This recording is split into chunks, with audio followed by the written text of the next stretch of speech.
ఐదేళ్ల పాలనలో విద్యా వ్యవస్థను వైసీపీ నాశనం చేసిందని మంత్రి లోకేష్ విమర్శించారు. పాఠశాలల్లో 12 లక్షల మంది విద్యార్థులు తగ్గారని అన్నారు. లోకేష్ వ్యాఖ్యలపై ఎమ్మెల్సీ బొత్స సత్యనారాయణ అభ్యంతరం తెలిపారు. విద్యా వ్యవస్థను భ్రష్టు పట్టించారనటం సరికాదని చెప్పారు. కాగా బొత్సతో చర్చకు సిద్ధమని లోకేష్ చెప్పారు. ఐటీ సిలబస్ ఎక్కడ అమలు చేశారో చెప్పాలని డిమాండ్ చేశారు. అన్ని మెటీరియల్ తీసుకొచ్చాను, మీరు అందరూ చూశారు. మీరు ప్రింట్ చేసిన పుస్తకాలు తీసుకొచ్చా, మేము ప్రింట్ చేయబోయే పుస్తకాలు తీసుకొచ్చా. ఆ రోజు షార్ట్ డిస్కషన్ నోట్ ఇచ్చా మీ దగ్గర, లేకపోతే బొత్స గారు నేను ఇప్పుడు నోట్ కూడా మళ్ళీ పంపిస్తాను, మీరు చదవండి. ఇంగ్లీష్లో ఇచ్చాను, తెలుగులో ఇచ్చాను, నోట్ ఇచ్చాను. అధ్యక్ష ఈరోజు మనం క్వశ్చన్ అంటే మీరే మాకు చెప్పారు. మా సభ్యుడి నుంచి అన్ని మాడుతుంటే ప్రశ్న ఏంటి మంత్రి కానీ మీరు సూటిగా మమ్మల్ని అడిగారు. కానీ బొత్స గారు మొత్తం అన్ని మాట్లాడారు, అన్నిటికీ నేను వివరిస్తాను. అధ్యక్ష ఫస్ట్ మాడదు 12 లక్షల మంది విద్యార్థులు తగ్గారు. I stand by my word. Botsa గారు నేను సూటిగా ప్రశ్న ఇచ్చేది, ఆయన మంత్రి ఉన్నప్పుడు ఎంతమంది పిల్లలు చదివారో చెప్పమనండి అధ్యక్ష.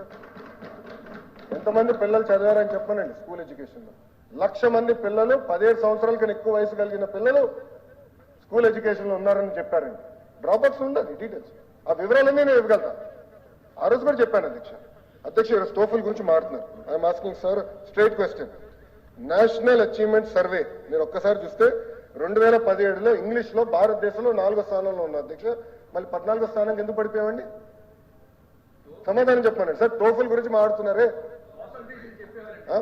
టోఫల్ గురించి మాట్లాడుతున్నారే, మళ్ళీ ఎందుకు పడిపోయాం సార్? సోషల్ సైన్స్ 6వ స్థానం నుంచి 10th క్లాస్ గురించి చెప్తున్నా అధ్యక్ష, 6వ స్థానం నుంచి 24వ స్థానానికి ఎట్లా పడిపోయాం అధ్యక్ష?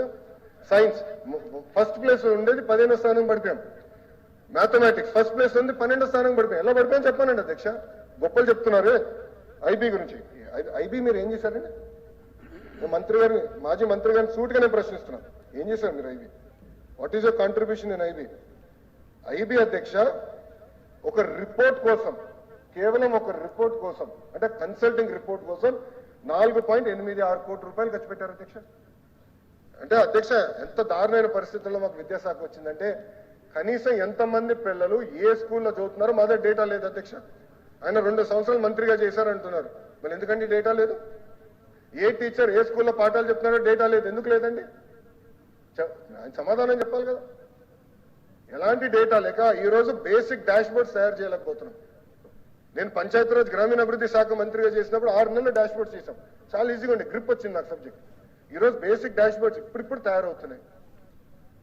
ఇంకో పక్కన గౌరవ సభ్యులు కూడా అడిగారు అధ్యక్ష, నేను 100కి 100% ఉపాధ్యాయులు కేవలం పాఠాలే చెప్పాలి, ఆ స్టాండ్ మేము తీసుకున్నాం సార్. యాప్ల భారం మేము తగ్గిస్తున్నాం, దాంట్లో ఎలాంటి డౌట్ లేదు. సింగులర్ యాప్కి వచ్చేస్తున్నాం.